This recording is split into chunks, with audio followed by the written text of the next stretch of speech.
this. Okay. Oh, shit, I should have walked through the door. Damn it. How's it going, everybody? Chillixion for Mugen Monday here. Welcome to a brand new video.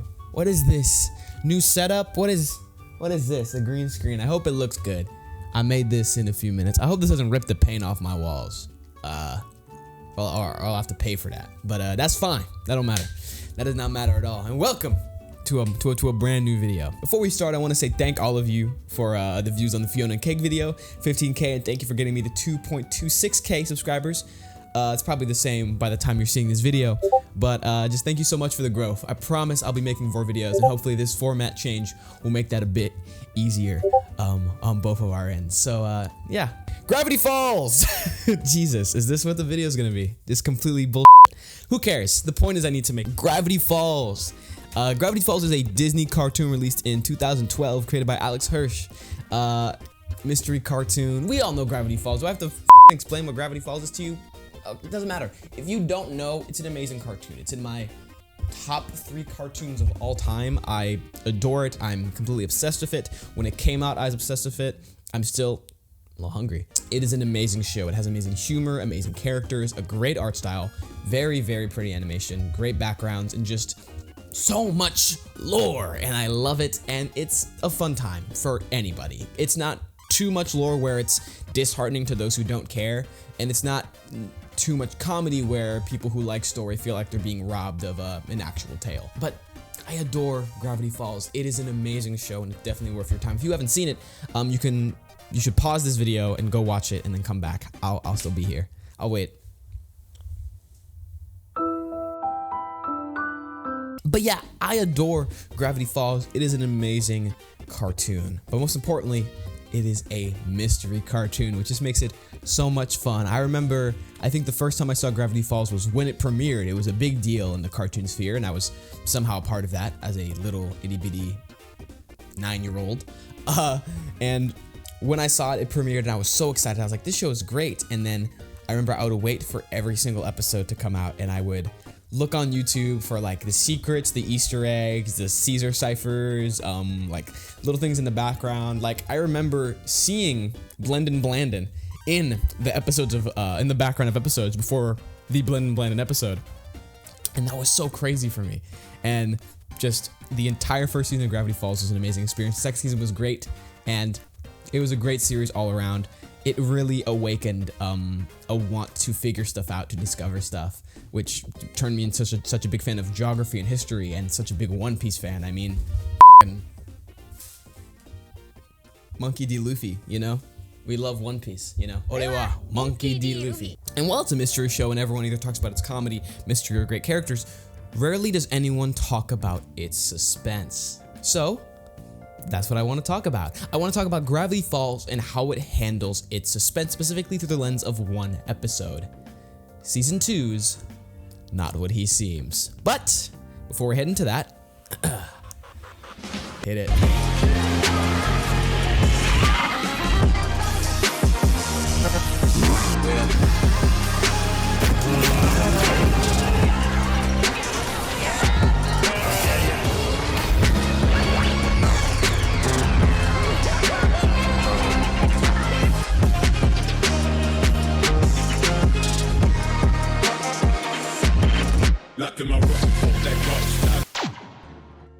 So before we continue on with this video, let's discuss what's the difference between mystery and suspense. Mystery is confusion, is questioning, is taking a question and making that a part of the story. Who killed the protagonist's father? Who is the one with the secret orb? Where is the ancient treasure chest? You know, basic stuff, but this is mystery. A mystery plot is a plot where the question is a major part, and the discovery of that question is where the fun happens. A good mystery is when that question has a chance of being answered before you, the writer, reveal it. It's leaving breadcrumbs on the way to the discovery of the mystery, so that when the audience gets there, they have that ha-ha moment, and they feel a little proud of themselves, because there'll be people like, oh, I totally knew that. I'm totally gonna guess that. Harvey, it's on the board, it's on the board. And obviously there's different layers to good mysteries. There's some mysteries that are better than others.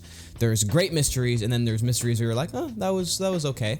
And usually the ones that tend to be okay are the ones that are way too predictable, and the ones that tend to be great are the ones that you're like, oh, I really should have known that. All of the pieces were there for me. However, a bad mystery is very easy to achieve. Very, very easy to make a bad mystery. It is a mystery, at least in my opinion, that is one of two things: not challenging at all, or impossible to solve. One that is not challenging at all is like, oh, who killed my dad? And then like, it says it. That's not an interesting mystery. That's barely a mystery, to be honest, so I don't even know if this is a bad mystery. I don't know. Objectivity versus subjectivity, if only someone made a video about that. Check it out. But when it is not solvable at all is when it really becomes bad. For example, if it is a murder mystery plot, if that's the main point and the mystery is, oh, who killed my dad? And the answer is, oh yeah, it's a time traveler, but there are no hints that time travel was even in the story, and we're at the end and that's when we figured out. Obviously that's an awful, awful mystery. Martin Mysteries. Damn bitch mysterious, call me Martin. I'm no Luther King. That was awful. Don't put that in the video. Girl said, I'm confusing. I'm Martin Mystery. You're not gonna forget the fumble. That shit marked in history. Ugh. So that's what a bad mystery is. And horror and mystery, not horror, horror and mystery tend to go hand in hand a lot, because a lot of horror it comes from the fear of the unknown, the fear of not sure what's ahead, and that's just what good horror is. Obviously, there's great horror where you're fully aware of what's going on, but like, that's like a slasher movie is good horror, but like shut up.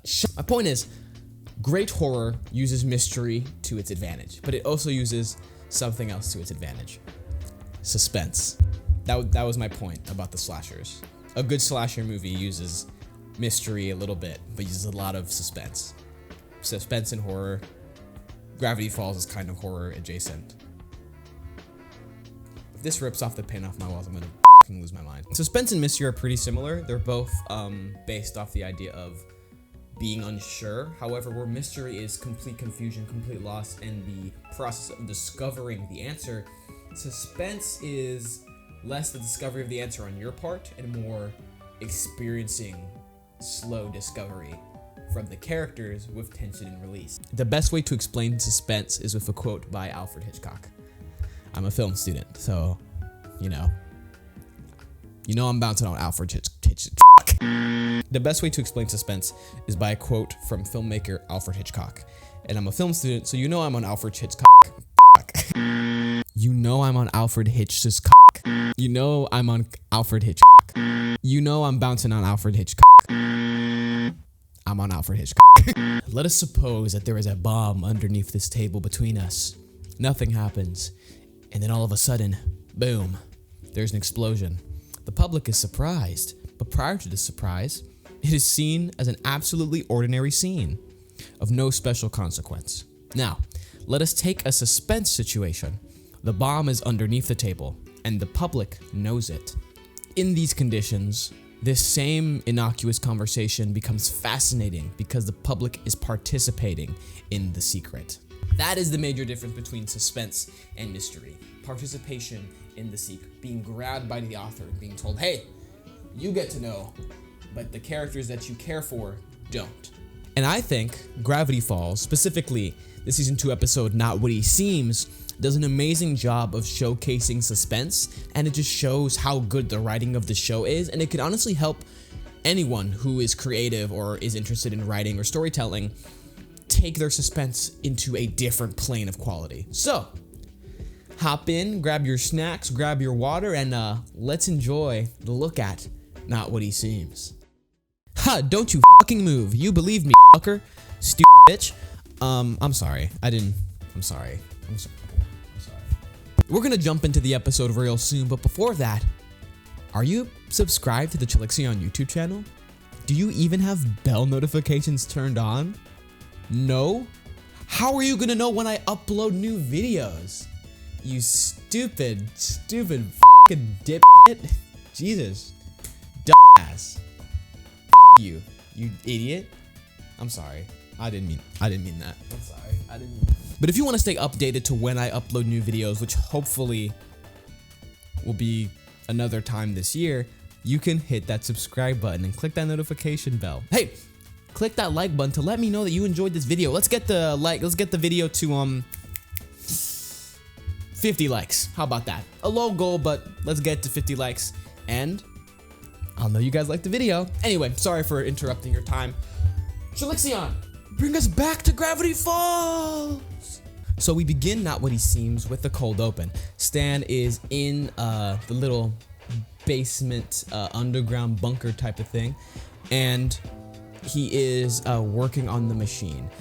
And this is the moment where we are literally watching the bomb be put under the table. Now, obviously, we've seen this machine prior, and we've been aware of this underground bunker since the end of episode 1. So it's always been this bomb under the table for the whole show. But in the context of this episode, the beginning of, you know, the timer being really shown here, it was shown a few episodes ago, but really being emphasized here, is showing that the bomb is being placed right under the table. Now, Uncle Stan is not placing it, but he is experiencing it. So we are in the same position of knowing of Grunkle Stan. However, he knows some stuff that we don't know, but also we know some stuff that Dipper and Mabel don't know. So yeah, we don't know what the bomb will do, but we know when it is going to explode, which might be more terrifying. And the episode continues, and we see a lot of Grunkle Stan, Dipper, and Mabel having a jolly good time as a family. And it's funny because it's cute, but after what we've seen now, it's like, oh man, like it really sets you up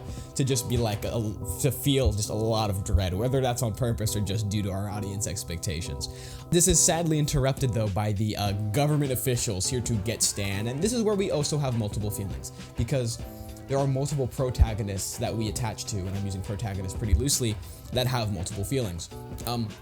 We know that Stan is hiding something. We know that there is something underground that he is working on that looks illegal, right? We know that he is hiding something. However, we assume that Stan cares about the kids. I would say no, but we know so little about Stan that assume is the best word I gotta use. And of course, we have hindsight of the future episodes and his backstory, but in the context of just this episode when it came out, we ain't know a lot. Okay, I remember the theories. Y'all were sick. Y'all were crazy. Y'all don't even talk. But yeah, we have these two feelings. We know Stan is technically guilty of something, but we assume that he cares for the kids, so he's not going to put them in danger. But we also don't know what the bomb will do, so it's really weird. We somehow know more than Dipper and Mabel. However, we're still put in that state of confusion that they're put in. The episode continues, and it's essentially the entire time is jumping from two perspectives. From Grunkle Stan's perspective, where the government is questioning him like, what do you have under the basement? I don't know. What do you have under the basement? I don't know. What do you have? In hopes of getting answers.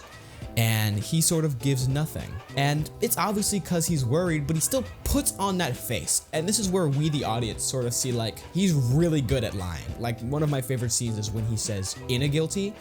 That seemed genuine. That seems 100% genuine. And obviously Stan is not some genius mastermind. He's a little bit of a bumbling fool, but he has motivation and he has character. And that sort of tells a lot. Because it's like, damn, does he think he's innocent or does he think he's guilty? And it's covered in comedy, which allows us to sort of like still be a little bit unsure about it. But we also jump from Dipper and Mabel's perspective, who are trying to prove their Grunkle as innocent. And Dipper and Mabel are both audience surrogates, but both for different reasons. Mabel is a lot more comedic and leads a lot more of the comedy-centered plots, so obviously we still care about her, but compared to Dipper, who is a lot more serious and leads a lot more of the mystery plots, we are not willing to trust Mabel's word as much as we trust Dipper's. Because canonically, Dipper is much smarter, so if Dipper thinks or knows something, the likelihood of him being correct is just a little higher than Mabel's unless it's for comedy.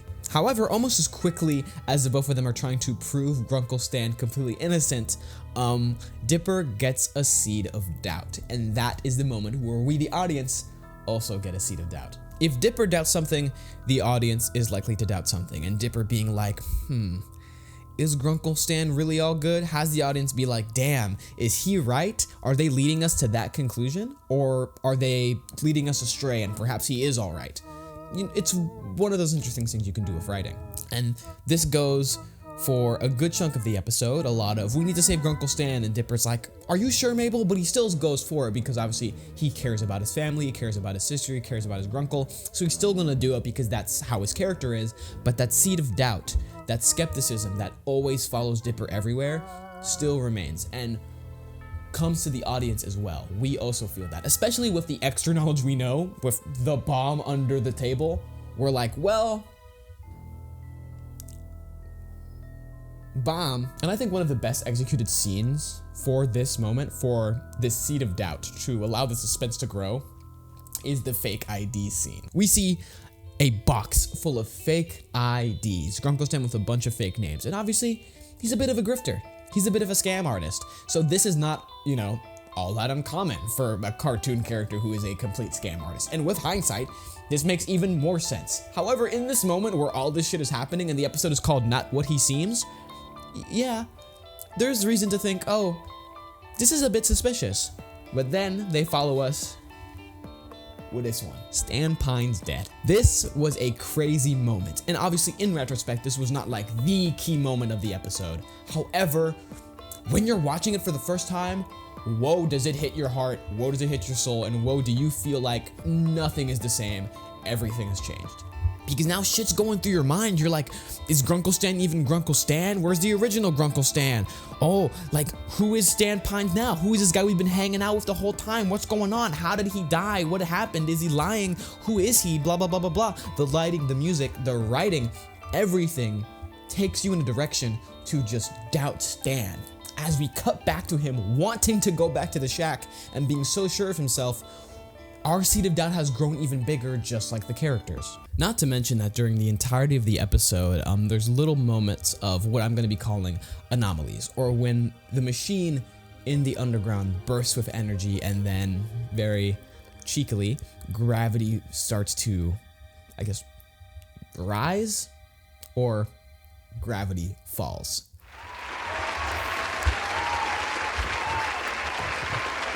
And these things are sort of a preview into the bomb exploding. It's really interesting because with the bomb under the table analogy, the bomb explodes once. Here you're seeing previews of what could happen, and they keep getting worse and worse and worse. However, nobody is dying, so we still don't really know what it does. We just know a possible effect. It's nuts, it's crazy, and they use it to their advantage. Grunkle Stan obviously escapes using very cheap tricks, and it's like, Seuss, you need to go to the shack. You need to go to the shack and protect that table. He doesn't say the table, obviously he says the vending machine, but you still need to protect that table. Seuss does it, and when the kids get there, they are like, we need to get into this thing. We need to get into this machine. And Seuss is like, I gotta protect this thing, and now there's all this conflict, and this tension continues to rise, and we know that the timer is going down because there is a timer the entire time. We know the timer's going down. This bomb is going to explode and no one is there yet. However, eventually the kids get there, Seuss gets there, and they're like, well, we figured so much out. They see the countdown, they see the bomb under the table, we see it, however, it still hasn't exploded. And normally, this is where release should happen.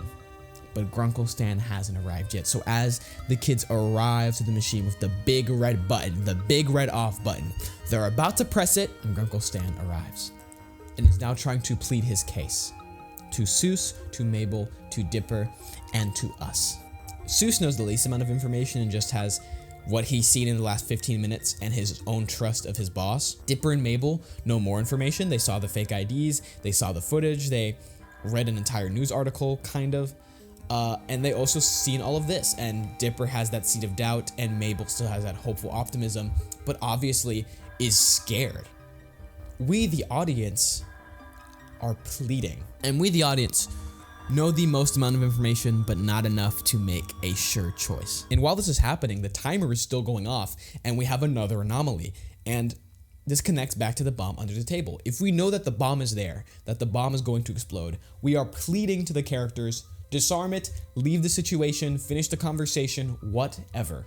Anything to make sure you guys do not get exploded by the bomb under the table. So any second that the bomb is now being disarmed, the tension rises. And tension has been rising for the entire episode. Whether it was the first initial seeing of the bomb, the government agents coming in and locking down the mystery shack, Grunkle Stan being put in custody, the kids, finding out more about Grunkle Stan's past, but still having some major questions to answer, them going down to the underground, and finally, right in front of the bomb, all of this has caused a rise in tension for another anomaly to occur. And suddenly everyone is super far from the button, except Mabel Pines. I actually want to talk about Mabel for a bit. I didn't write anything about Mabel on my notes or my script, but I like Mabel a lot as a character, and there seems to be a bit of a, not so much now, I think, because Gravity Falls isn't really in the public consciousness currently, but whenever it does, the conversation of, is Mabel a good person, is Mabel a good character, comes in, and I just hate that discussion. And everyone who also hates it brings up the same point. Mabel is a child, obviously, but there's more to her character than her just being a silly kid. And I think that's why I don't like the idea that Mabel is a bad person, because that's very black and white, and that takes away all the nuance of a very well-written show. Mabel wants to have fun at all costs. She is 12 years old. She is on summer vacation. She wants to have a good time. That's why she asks out boys, why she gets a pig, why she goes on adventures, why she does everything. Everything she does is for the service of her own enjoyability, for her own fun. And obviously sometimes she is a little selfish, as kids tend to be. She hasn't learned yet that she can have fun and not sacrifice other people's desires, wants, freedoms, blah, blah, blah, blah. And that's okay. Not all kids know that. Hell, a lot of adults don't know that either. But in this episode, we're seeing Mabel be in a situation that isn't very fun. And obviously there's been situations that haven't been fun in the past. I mean, Dreamscapers was a little worrying. I mean, the shack was in danger and Grunkle Stan was in danger. But Mabel was still surrounded by like her dream boys from her movies. Like she was still having a little bit of a good time. Here, delving into Mabel's psychology, she is constantly faced with the question, is my great uncle a good person? Like that's a big question to ask for a 12-year-old.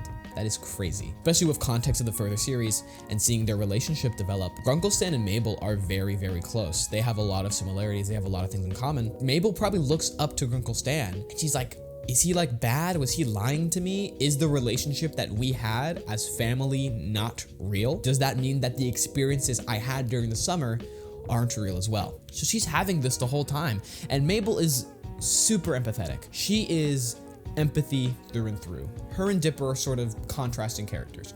Dipper is logic. He goes for the most logical solution, something that he can prove. Mabel goes for the most empathetic situation, something that, she feels. Obviously, there's nuance to those. Dipper sometimes gets emotional, and sometimes Mabel goes with the logical thing, whether it's for comedy or just because they're human beings that are three-dimensional round characters. But typically, Dipper will end up in the logical side, and Mabel will end up in the empathetic side. Here, this seed of doubt that we've had, remember that part, has always been through Dipper's perspective. Dipper has doubt. We have doubt because we know that Dipper is logic. However, here Dipper is ripped away from the sort of protagonist audience surrogate part and now is forced to speak to Mabel, as Mabel is right in front of this big red button. She can cut off the bomb. Like, she can cut it off right now and stop whatever is going on. She does not know what the bomb is going to do. We do not know what the bomb is going to do, but she can cut it off right now. And she has three people. Love Seuss, but we're gonna ignore him for a little bit. She has her brother, who is all logic, and Grunkle Stan.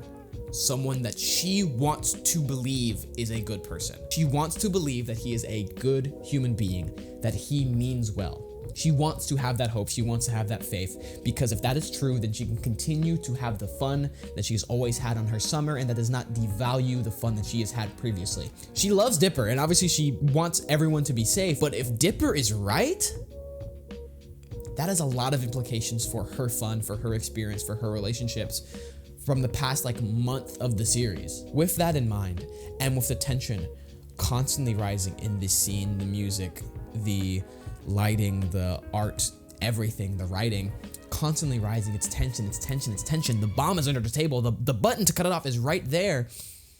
And with all that tension must eventually come release. Okay,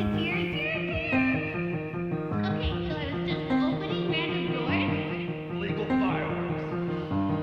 Without me.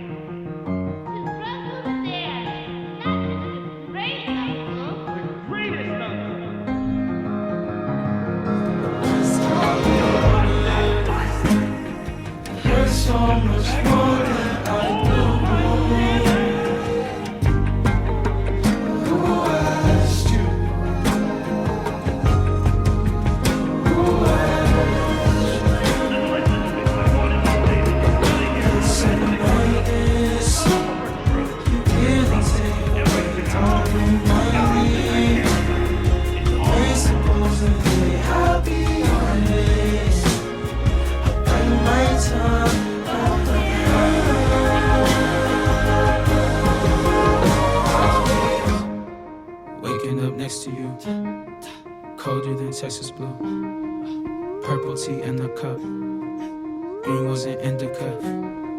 New pair of dreams. We burned it all up. Ash on the sheets. You're making me suffer. So in conclusion, suspense, when used well, can create excellent dramatic storytelling in any medium. In my opinion, Not What He Seems might be the greatest example of suspense in a single episode of a cartoon. That is my opinion, but I will die with that opinion. I don't think I can be convinced in any other way. And I think the world has my back on it. I mean, Not What He Seems is one of the most beloved episodes of Gravity Falls. Gravity Falls fans, if you agree, please comment below your thoughts on Not What He Seems. I would love to hear them. But this episode is loved. And I think it's mainly because of how it handles suspense in a show that handles suspense very, very well. So that was my video on Not What He Seems. Yeah, I hope you guys enjoyed the new format. I'm trying to test some stuff out so that I can make videos more frequently. I love the Fiona and Cake video, but then I made the Clone High video and that flopped. And it, you know, I love the video rewatching it, and it's just, I put a lot of work into it and the output was not what I desired. And this is a format that I enjoy. I used to do this back in the day, like years ago. So hopefully this comes out. Who knows? If you're seeing it, congratulations. What are you, Harry on a Hood? What is this, Hook City? What are you, Veritas Joe? What is this, Joe City? What are you, Johnny Two Cellos? Does he make videos like this? I'm sorry. I should... Well, yeah, if you enjoyed this video and you haven't already, click that like button. It lets me know that you guys want more videos just like this, in this corner, with this green screen, this format, talking to you guys. It's sort of more personality based. It wasn't that scripted. If you guys enjoyed, let me know. I'll make more. Trust me, I will if you guys let me know.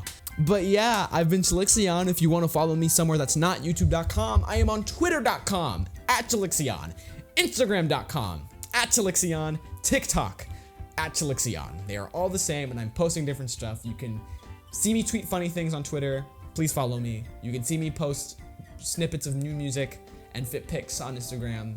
Please follow me. You can see me be mad on TikTok. You probably shouldn't follow me there, to be honest. I don't know. I didn't think of making a conclusion to this video. This video is kind of all over the place, but it's fine. If this is the first video of mine you're watching, thank you so much for sticking around. I really appreciate it.